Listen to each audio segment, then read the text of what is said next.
El siguiente programa es familiar. Puede contener escenas de violencia moderada.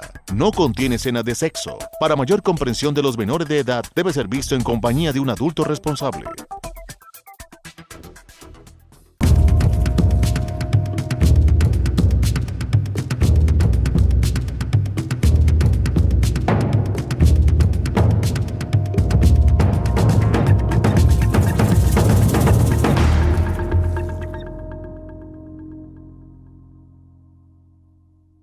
Historiadores de la historia, con especial beneplácito para el programa de historiadores de Historiemos la Historia de Paso Televisión, llegar a grabar y a proyectar este último programa de la serie que secuencialmente hemos llevado desde hace ya unos 5 programas atrás, sobre la campaña libertadora. Hoy estamos grabando el programa y digamos que hoy hace 200 años, 10 de agosto, Bolívar había hecho ingreso a la ciudad de Santa Fe de Bogotá. En ese momento, en la madrugada de ese 10, habían huido los tiranos españoles, el último virrey Juan Sámano y toda su parte administrativa realenga, y se habían dirigido, huyendo, disfrazados y demás, a tomar el camino de Guaduas, llegando a Honda, y embarcarse por el puerto de Cartagena hacia su tierra. Y con este comentario es para decir lo que exactamente hoy hace 200 años, con los primeros decretos formales y con la toma de la República de Colombia por parte de Simón Bolívar, Francisco de Paula Santander y demás, pues nace la República de Colombia. El programa de hoy entonces reviste una particular importancia a raíz de dividirlo en unas 3 partecitas esencialmente. La primera, pues narrar los movimientos que posteriores a la batalla del Pantano de Vargas se dieron entre los 2 ejércitos en contienda, el libertador y el ejército realista, Bolívar versus José María Barreiros. Para seguir luego a una segunda parte, específicamente y de una forma muy sucinta, plantearnos el tema de ¿en qué consistió? ¿Qué fue la batalla del 7 de agosto de 1819, conocida como la batalla del puente de Boyacá? Terminado esa temática de una manera muy somera, entonces pasaríamos a una segunda parte que es muy importante, documentada. Hemos dicho siempre que en Historiemos la Historia tratamos de cuidarnos en hacer los planteamientos de la manera más coherente con lo que es la metodología de la investigación científica de las ciencias formales, es decir, de la historia. Por ejemplo, las ciencias formales del entendimiento y particularmente la historia, no se puede hacer narraciones traídas a la memoria de alguien porque se le ocurren o lo demás, no. La fuente fundamental son precisamente aquellos documentos que por años ha dejado el hombre esas señas sobre esta tierra, ya sean dibujos en las cavernas, ya sean descripciones, ya sean gráficos, ya sean monumentos, objetos, y a partir de la escritura, cuando el ser humano descubrió la escritura, los documentos escritos que sean reconocidos como fuente primaria, es decir, un documento que fue redactado y escrito por alguien en un momento de la historia y reconocido hoy en 2019 como un documento, como una fuente primaria legítima, cierta, verdadera, ella está ahí y no hay que ponerle absolutamente ni quitarle nada, solo es respetarla. Por supuesto, hacerle alguna interpretación, alguna coherencia y hacer un proceso histórico, pero hay que respetar las fuentes. Entonces, en esta segunda parte y última, del programa, voy a documentar de la mejor manera cuál fue la participación del corregimiento de Socorro, cuya capital era Socorro. Lo hemos dicho siempre, corregimiento que estaba integrado por el Cabildo de Vélez, el Cabildo de San Gil y el Cabildo del Socorro, desde finales de la colonia.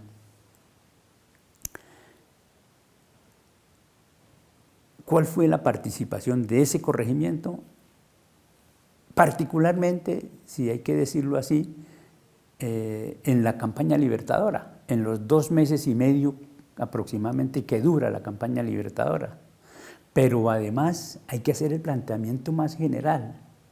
¿Cuál fue la participación de esta tierra comunera, santandereana, a lo largo del proceso de la independencia, de 38 años de un proceso libertario que costó a este país esfuerzo, sudor, lágrimas, héroes, heroínas, etcétera, etcétera? Entonces, en la segunda parte vamos a documentar esa parte, particularmente de la participación específicamente de esta tierra ya en el caso de la independencia, documentado por supuesto, con autores, historiadores respetables. Veamos nuestro programa entonces.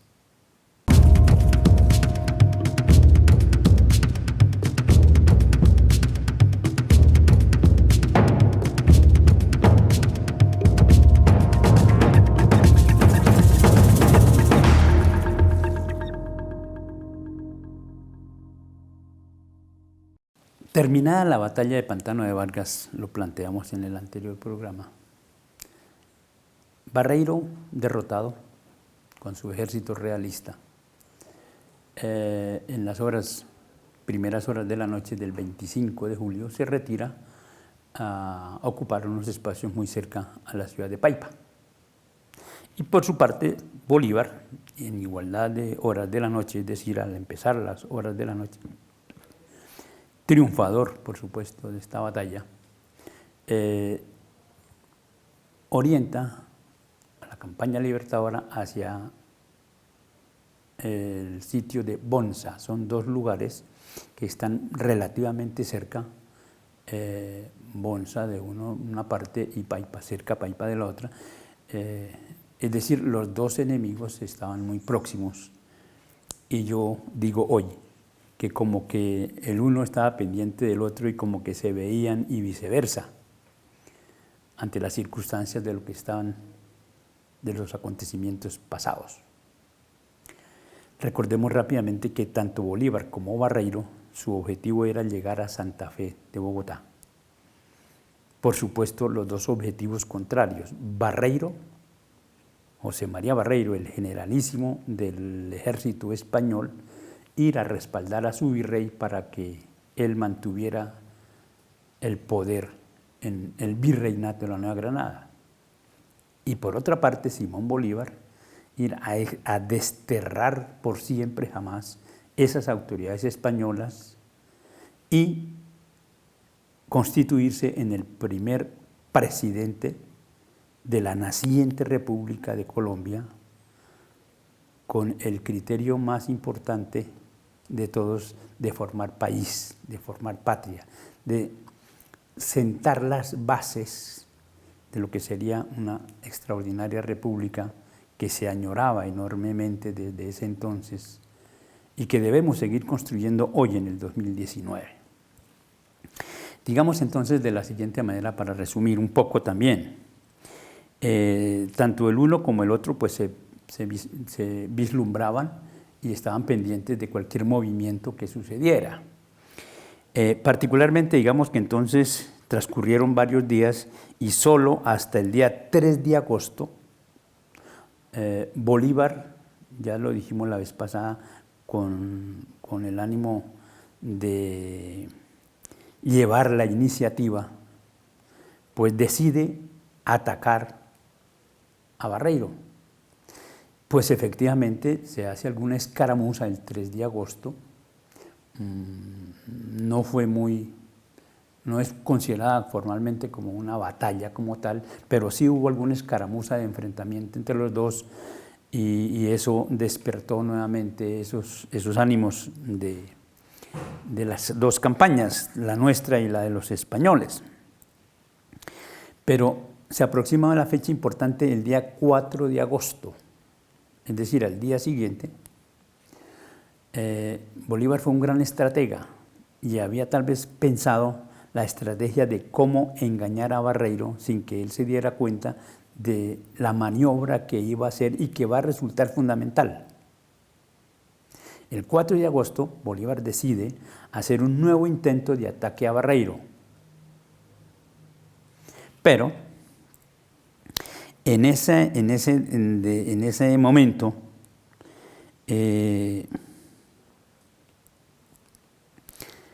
ya eran como las 2 o 3 de la tarde de ese día 4,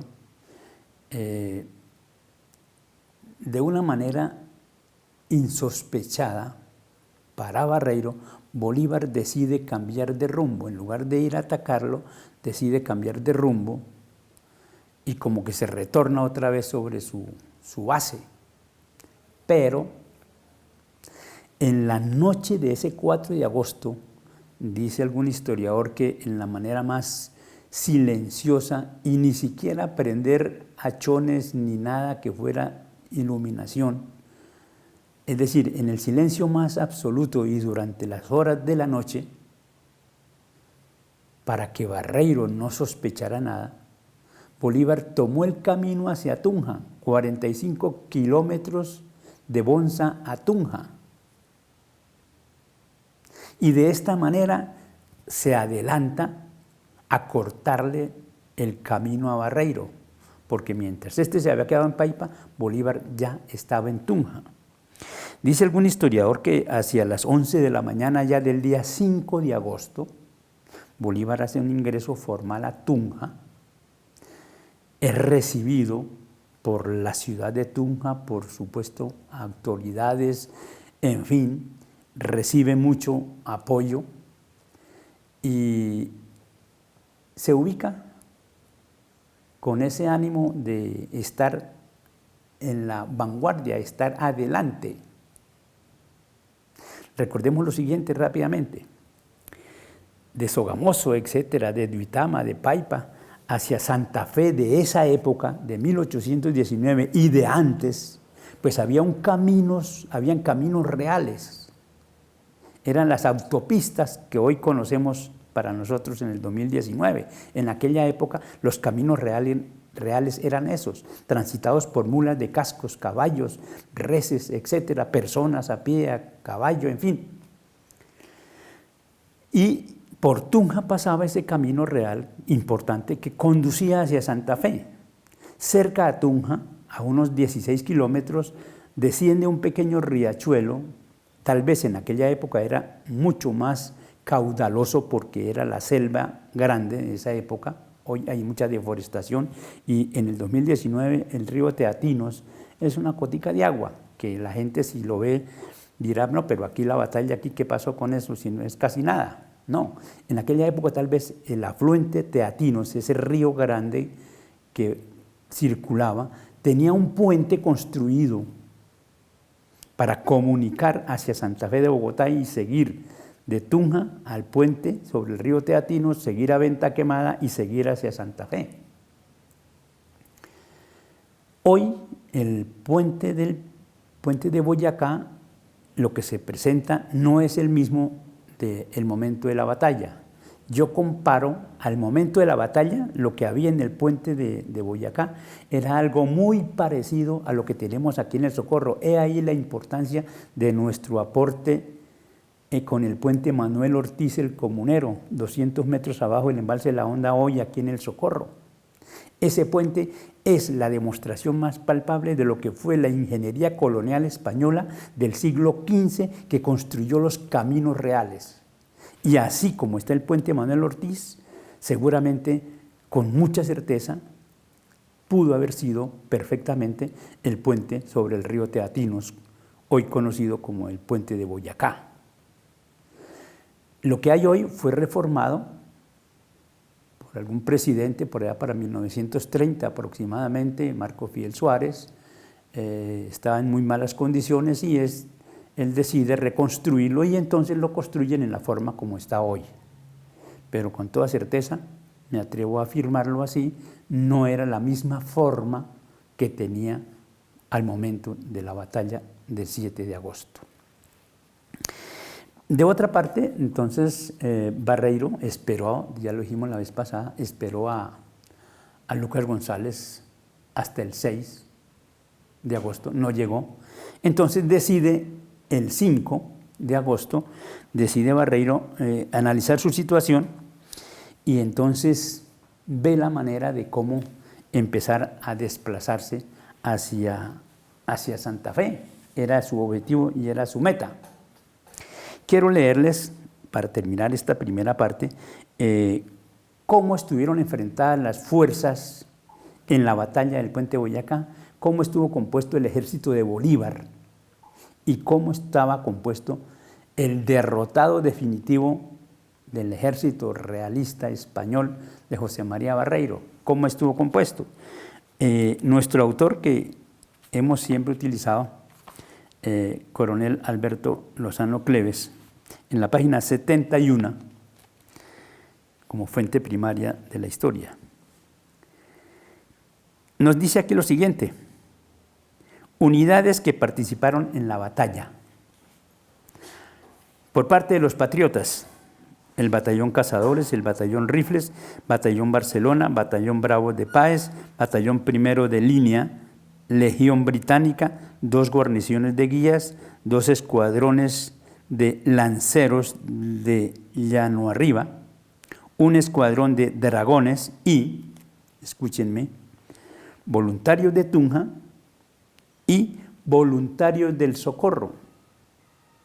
Yo ya había nombrado en un programa anterior que Socorro Barreiro no recibió apoyo, Bolívar sí, y el primero que llegó en apoyo a Bolívar fue el Batallón Voluntario del Socorro, y aquí nuestro autor no lo reconoce así. Y el segundo batallón que llegó en apoyo de Bolívar fue al día siguiente, el 30 de julio, que se llamó precisamente los Voluntarios de Tunja. Estuvieron en el campo de batalla del puente de Boyacá. De parte realista estaban entonces el Batallón de Cazadores, integrado por 2 compañías de los batallones Tambo y Victoria, Batallón Primero del Rey, Batallón Segundo del Rey, Batallón Segundo de Numancia, Batallón Tercero de Numancia, Regimiento de Dragones, Granaderos y Artillería. A este grupo fue al que tuvo Bolívar y Santander y el ejército patriota el honor de derrotar definitivamente en la batalla del puente de Boyacá. ¿Qué pasó? ¿Qué sucedió? ¿Cómo se desarrolló la batalla? Veámoslo a continuación.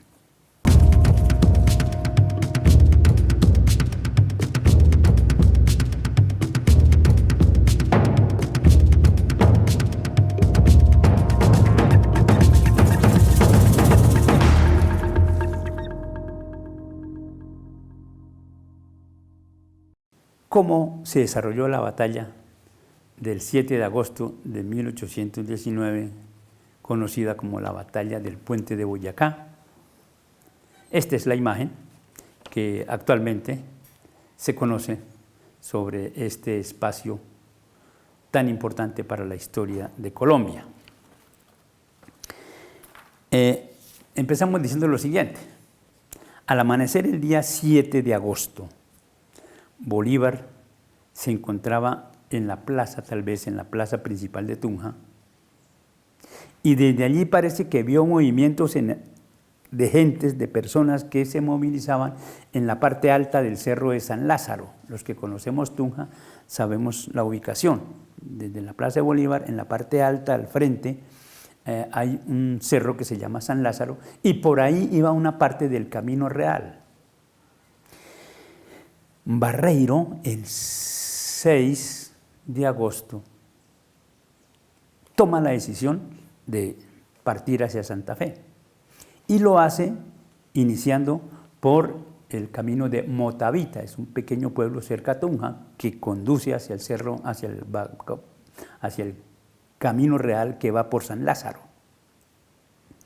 En la madrugada del 7, muy temprano, del 7 de agosto, Bolívar observa ese fenómeno, hace seguramente alguna inteligencia y le llegan informaciones de que efectivamente Barreiro se estaba desplazando, y entonces inmediatamente le da la orden a Francisco de Paula Santander, a Soulet, etcétera, a sus más allegados generales, coroneles y comandantes del ejército patriota, que salieran de manera urgente hacia el puente del río Teatinos, que era el sitio obligado de convergencia de los distintos caminos reales que conducían hacia Santa Fe, pues sobre el río Teatinos estaba el puente obligado del Camino Real. Efectivamente, parece que Santander de manera urgente se desplaza, parece que llega de primero allí y sigilosamente se ubica a esperar precisamente a Barreiro. Llega Barreiro con su gente hacia el mediodía, parece que ya era hora del almuerzo, entonces como que Barreiro da la orden de sentarse a almorzar, en fin, o almorzar de pie, tomar un descanso para después supuestamente continuar. Santander y los demás que lo estaban observando, hacia las 2 de la tarde, la batalla de Boyacá, del puente de Boyacá, va a durar prácticamente de las 2 de la tarde hacia las 5 de la tarde, ojalá unas 3 horas. ¿Por qué? Porque hacia las 2 de la tarde, Francisco de Paula Santander, con la avanzada, toma la decisión de atacar a Barreiro. Alguna parte del ejército había ya pasado el puente sobre el río Teatinos, y entonces con la acción de Santander quedó dividido el ejército de Barreiro, una parte después del puente y la otra antes de iniciar el cruce del puente. Y para mí, pienso hoy que fue como un momento absolutamente fundamental en el proceso de esa batalla, porque entonces llegan enseguida las demás compañías de la campaña libertadora de Simón Bolívar, incluso parte del ejército nuestro vadea el río, no por el puente, sino un poco más arriba, por un vado que había, y atacan igualmente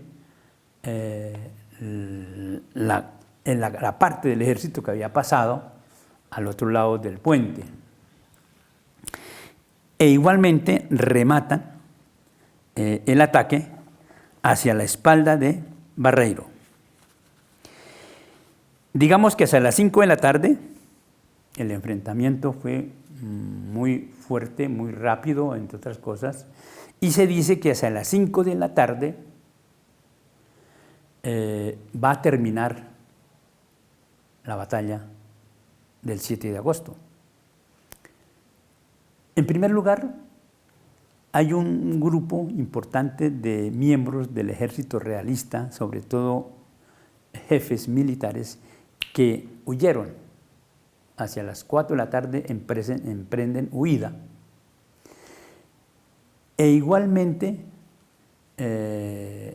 ante esa circunstancia, Barreiro como que trata de reorganizar sus huestes, pero no encuentra la respuesta suficiente. Y entonces el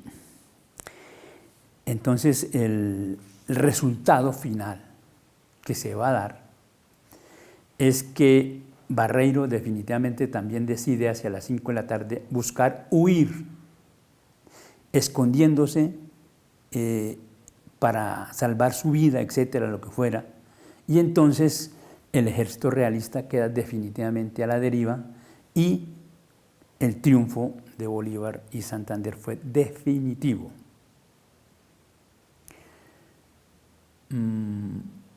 Se dice que a nivel de las bajas, digámoslo así, no fueron muy numerosas, ya lo dijimos en la batalla de Pantano de Vargas, fueron muchas. Aquí en Boyacá parece que no pasaron de ser más de unas 86 muertes, 86 bajas del ejército realista, del ejército español, y algunos 56, tal vez menos, heridos. De la parte del ejército nuestro, del ejército patriota, pues se dice que ahí hubo unas 13 bajas, fueron bastante pocas. De todas maneras, murieron nuestros personajes allí. Y medio centenar también de heridos. Pero esencialmente lo que sucede es que Bolívar, la campaña libertadora, coge prisionero al resto, a la totalidad del ejército realista. Se habla de 1.600 prisioneros y muchos jefes militares realistas, incluido Barreiro. Y voy a terminar esta pequeña partecita entonces de la batalla haciendo la anotación de lo que siempre se tiene como un acto heroico para mostrar y para ser imitado por los niños y por los jóvenes de hoy, 2019, de Pedro Pancracio Martínez, aquel niño que, viendo que Barreiro huía y se escondía, se va hasta allá, lo pone prisionero, Barreiro le trata de comprar su conciencia, dice la anécdota histórica, con una bolsa de monedas de oro. Pancracio abandona esas monedas, esa bolsa, y le dice, camina o camina, y se lo llevó prisionero y se le entregó a la campaña libertadora. Entonces, de esta manera, hasta José María Barreiro también quedó prisionero de parte del éxito de la batalla del 7 de agosto, que fue definitiva. ¿Por qué? Porque inmediatamente a reconocer la derrota por parte del ejército realista, hubo un grupo de militares que huyeron rápidamente hacia Santa Fe y le informaron el día 9 al virrey Sámano. Él como que no la creía, Sámano no la creía, pero después de haberles tomado juramento a los que le llegaron a informar, se convenció que sí, la derrota era definitiva, y en su mente solo quedó huir. Huir para jamás volver a pisar tierras del virreinato de la Nueva Granada. Voy a hacer dos pequeñas lecturas que son como el soporte también, digamos, académico, de fuente de información para Historiemos la Historia sobre la batalla, del 7 de agosto. Miramos cuáles son.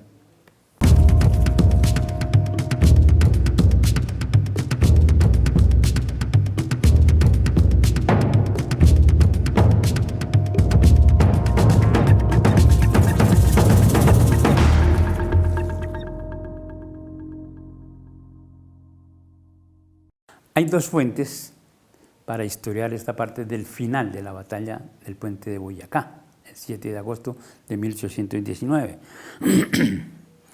En nuestro autor, coronel Alberto Lozano Cleves, en la página 79, un pequeño párrafo nos ilustra sobre esa temática. Dice así, en la página 79, así culminó el triunfo de los patriotas que apresaron a todo el ejército realista y se apoderaron de sus elementos de guerra. Quiero hacer un pequeño comentario a esto. Se apropiaron de sus elementos de guerra. Si el ejército realista venía armado con las mejores tecnologías, porque el poder económico de España se lo daba así, esa nutrición, ese aporte enorme, esa gran cantidad de armas, de municiones y demás, va a ser un fundamento grande que a Bolívar le sirve para después pensar en la libertad de Venezuela y de Ecuador, de Perú, Bolivia. Recordemos que fueron seis naciones que libertó Bolívar, porque voy a hacer algún día la explicación de lo de Panamá. Y el otro documento, en las redes, se encuentra un documento que dice: así se libró la batalla de Boyacá. Y toma como ejemplo, dice aquí el autor, a Indalecio Líbano Aguirre, es un gran historiador también. En la página 3 de esta publicación dice de la siguiente manera: todo el ejército enemigo quedó en nuestro poder. Fue prisionero el general Barreiro, a quien tomó en el campo de batalla el soldado de rifles Pedro Pancracio Martínez. Fue prisionero su segundo, el coronel Jiménez. Así todos los comandantes y mayores de los cuerpos, multitud de subalternos y más de 1.600 soldados. Todo su armamento, municiones, artillería, caballería, etc. Apenas se han salvado 50 hombres, entre ellos algunos jefes y oficiales de caballería, que huyeron antes de decidirse finalmente la acción. Qué importante haber hecho este aporte sobre cómo fue, qué sucedió en esa batalla del 7 de agosto, conocida como la batalla del Puente de Boyacá. Pasemos a la última parte del programa, que es igualmente interesante que el común de nuestros socorranos la tenga muy presente, porque indudablemente en la independencia de Colombia, Socorro es primero, Santander es primero.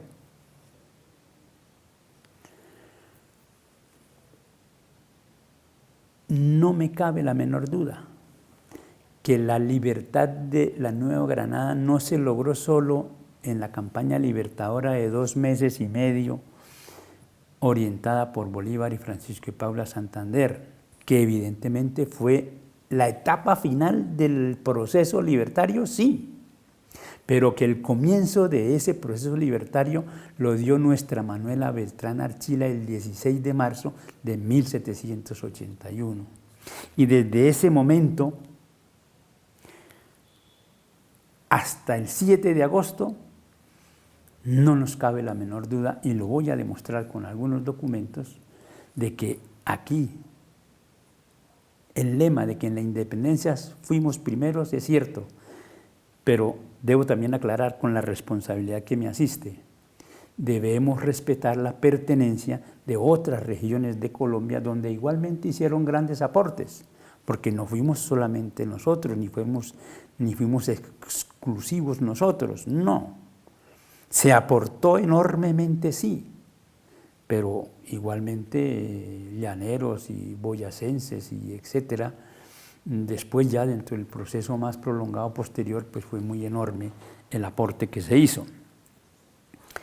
Entonces, veamos entonces la última parte del programa.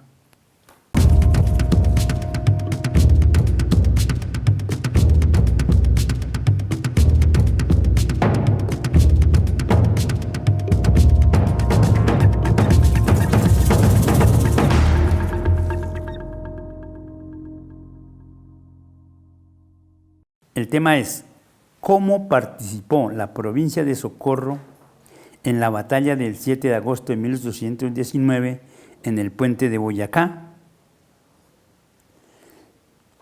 hay algún documento que amplía mucho más esa participación en los 38 años del proceso de independencia. Pero concretamente allá, parados en el puente de Boyacá, ¿qué documentación tenemos que soporta la presencia de Socorro en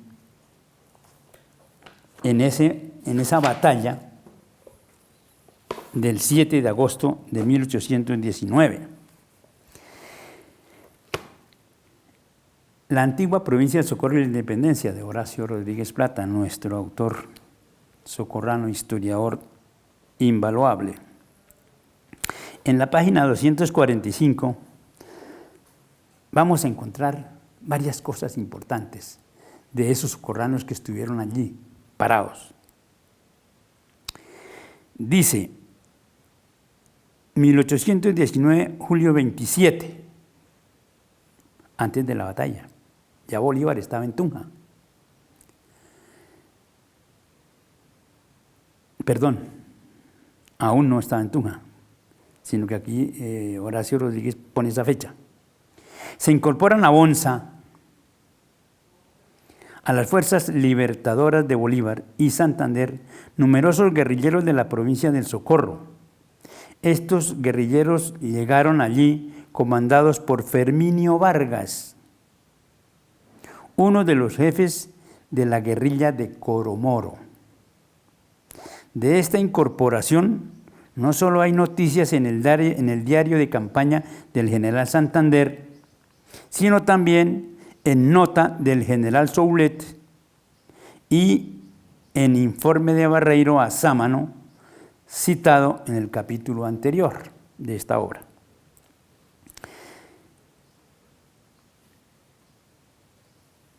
Horacio Rodríguez Plata trae otra anotación. Se está refiriendo a una carta que le había enviado Morales al general Santander.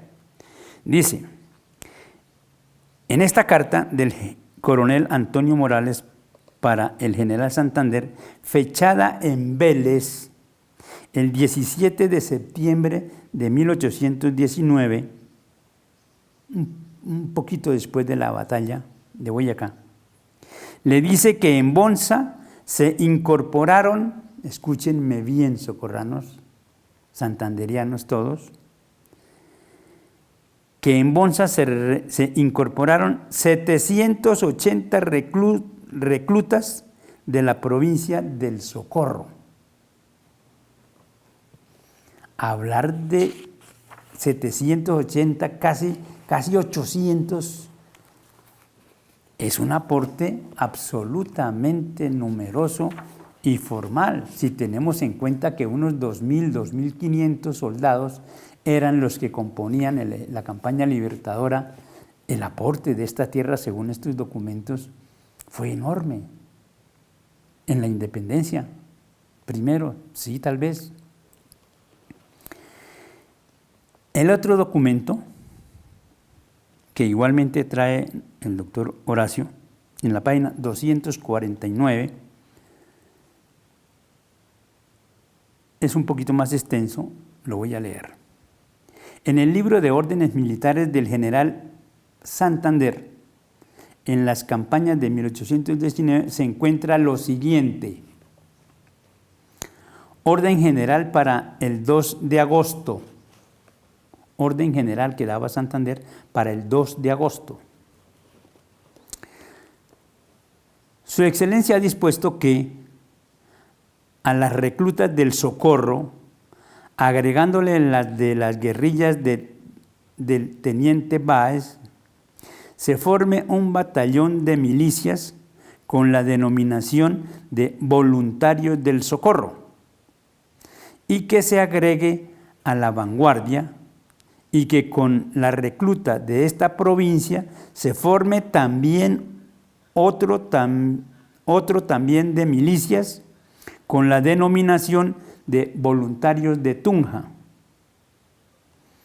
El subteniente José María Vargas y el teniente Monsalve han pasado de orden de su excelencia al batallón Voluntarios del Socorro. Qué importante esta fuente de información primaria que nos trae este libro. Un poquito más adelante continúa. De manera que si nos atenemos a la orden militar del 2 de agosto, dice Horacio Rodríguez Plata, ya citada, en la que se dispuso que el Batallón de Voluntarios del Socorro se agregara a la vanguardia, es lógico concluir que pelearon con el general Santander en la etapa del combate que fue más decisiva. Y si nos atenemos al parte de batalla redactado por Soulet, cuando dice, nada es comparable a la intrepidez con que el general Anzoátegui, a la cabeza de 2 batallones y de un escuadrón de caballería, atacó y rindió al cuerpo principal del enemigo. Tenemos también que los socorranos pelearon en Boyacá, en esta otra sala del ejército. Documentación, fuentes primarias de la información. Qué importante tener y que seamos escuchados. Decimos que estamos narrando, relatando cómo fue la campaña libertadora narrada desde las provincias. Aquí lo estamos haciendo. Estamos narrando desde la provincia y ese es el objetivo grande del programa de Paso Televisión Historiemos la Historia. Resulta que, además de todo lo que se ha planteado hasta ahora, voy a leer un tercer documento donde hay un acontecimiento especial para la provincia. Cómo Simacota ha hecho grandes aportes, hizo grandes aportes desde la rebelión comunera. Pero ahora particularmente lo hace y de qué manera. Veamos lo que nos plantea Horacio Rodríguez Plata con respecto a ese aporte de Simacota allá en la batalla del puente de Boyacá. Dice de la siguiente manera en la página 249. Cabe recordar igualmente que en la vanguardia del ejército comandada por el general Santander y que fue la que decidió la victoria, no solamente peleó el batallón de voluntarios del Socorro, como queda demostrado, sino otro batallón de 410 hombres, la mayoría llaneros, bajo el mando del teniente coronel Antonio Obando, natural de Simacota. Hoy lo conocemos como general Pablo Antonio Obando. Así como también que la columna del Socorro, que obró como retaguardia, compuesta de 300 plazas, la dirigió el comandante Félix Soler, que había sido su instructor. ¿Cuánto aporte hizo esta tierra en la libertad? Son muchas las fuentes de información histórica que nos permiten afirmar que indudablemente esta tierra puso sudor, lágrimas, angustias, héroes, hombres, mujeres, niños, etcétera, para lograr la libertad de Colombia. Veamos la última parte del programa.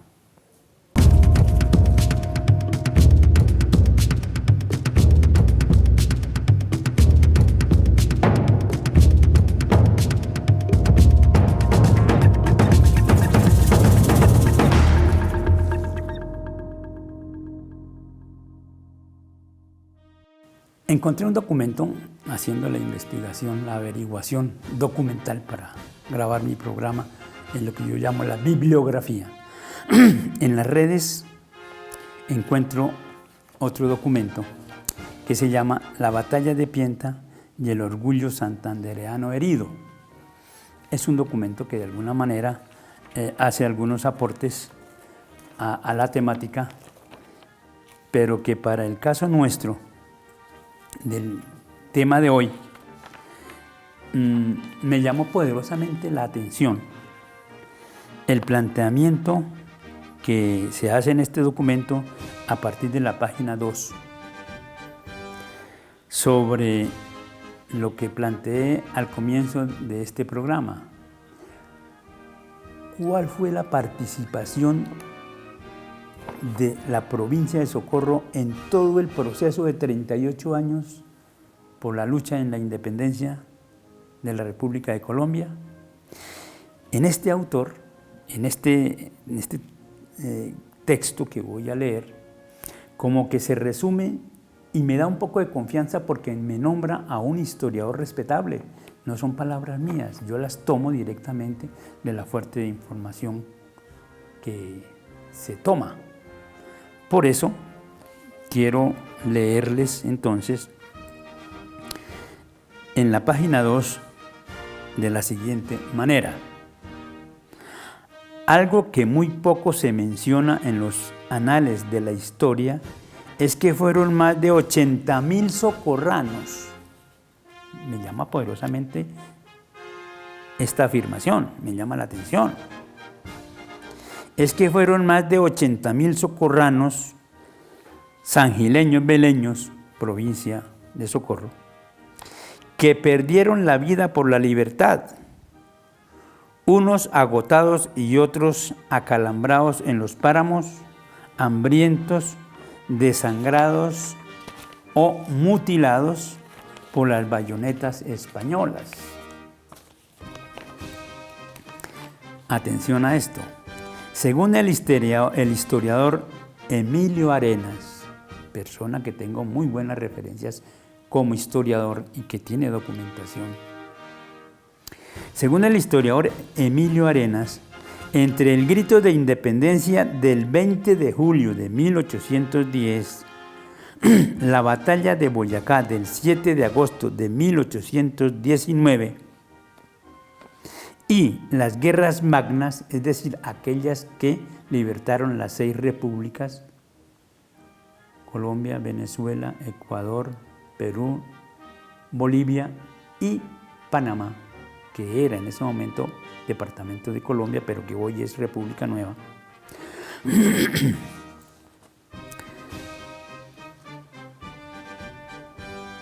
Entre el grito de independencia del 20 de julio de 1810, la batalla de Boyacá del 7 de agosto de 1819 y las guerras magnas, que se prolongaron por el continente hasta 1825, en todas ellas participaron tantos santandereanos que de la sola provincia de Socorro murió el 90% de la población de jóvenes mayores de 15 años y adultos hombres. Repito, de la sola provincia de Socorro murió el 90% de la población de jóvenes mayores de 15 años y adultos hombres. Qué dato tan interesante para historiar la historia.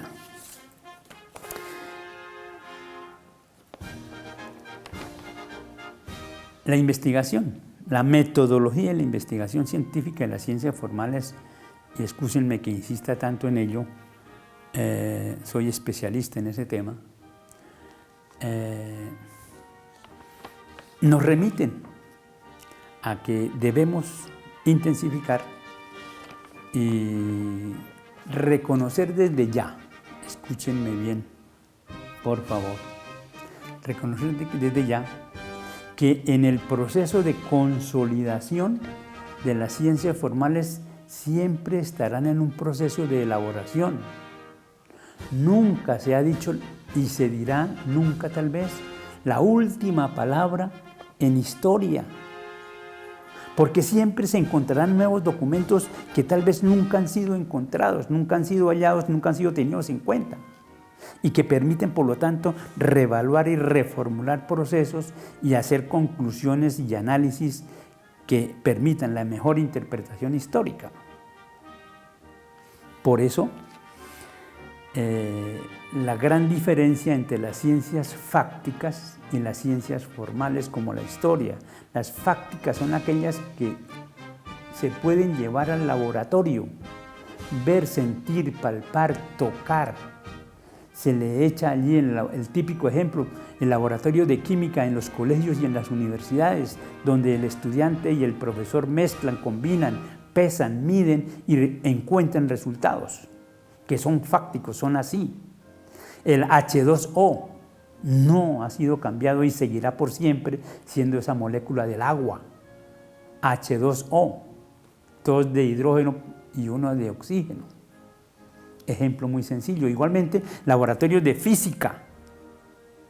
En física igualmente se llevan a ese proceso, pero en lo que son las ciencias formales y particularmente en la historia, hay otras ciencias formales.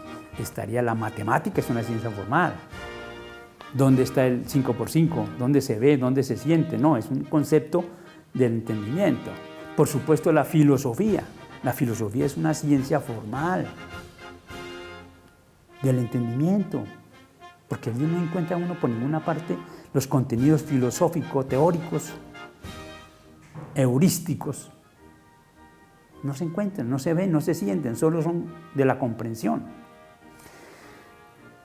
Y por supuesto, la historia, incluso la sociología, como ciencia, es una ciencia formal. Entonces, con esta explicación, es igualmente para sustentar que es muy probable que en lo atinente a la historiografía de lo que fue, lo que sucedió en la batalla del 7 de agosto de 1819, conocida como la batalla del puente de Boyacá, es posible que a un inmediato futuro haya una necesidad de reescribir, de redefinir conceptos que se han dado. Y les voy a dar el ejemplo clásico. Hablé personalmente con el doctor Armando Martínez Garnica y le pedí permiso de hacer este planteamiento. Por eso me atrevo a hacerlo con toda tranquilidad. En el periódico Vanguardia, periódico regional nuestro, el día lunes 5 de agosto, en la página 9A aparece un artículo que lo titula Voces Bicentenarias, de autoría de Puno Ardina, socorrano, entre otras cosas, gran profesor de la UIS. En este artículo nos dan a conocer un hecho absolutamente importante para lo que acabo de plantear. Armando Martínez Garnica es el autor, el historiador reciente, actual, en mi humilde concepto, más importante que tal vez exista hoy para la historiografía regional, nuestra. Son muchas las obras que ya he mencionado y que nunca me cansaré de alabar y de reconocer como tal. Pero Armando Martínez Garnica, estando como director del Museo Nacional de Colombia, ya no lo está, este gobierno lo sacó, allí se dedicó a su tema de investigación histórica y encontró unos documentos absolutamente importantes que consolidó en un documento, en un nuevo libro que dio a conocer este 6 de agosto de 2019. Por eso yo tengo que decir que aún no lo he leído, que se titula Batalla de Boyacá, voces testimoniales. Qué importante, es decir, Armando Martínez encontró por allí en el Archivo Nacional de Colombia, encontró unos 17 documentos que fueron escritos, narrados por personas que participaron en la batalla del 7 de agosto de 1819. Y esos documentos son los que le permiten a Armando Martínez dar a conocer. Yo invito a que le demos todo valor a estos documentos, porque de pronto nos permiten o confirmar muchos planteamientos hechos o tener la necesidad de replantearlos y de orientar mejor nuestra historia, porque fueron escritos, caligrafiados directamente por esas 17 personas que después de la batalla escribieron su memoria de lo que habían vivido en ese momento histórico. Creo haber cumplido con esta serie de programas sobre la campaña libertadora, y para Paso Televisión y en lo personal para el programa Historiemos la Historia, queremos que estos documentos de esta serie de programas, ojalá en muchos años, o no muchos lejos, sino que recientemente se puedan retomar, porque a la gente hay que enseñarle sobre historia de Colombia. Veamos la bibliografía que soporta el programa.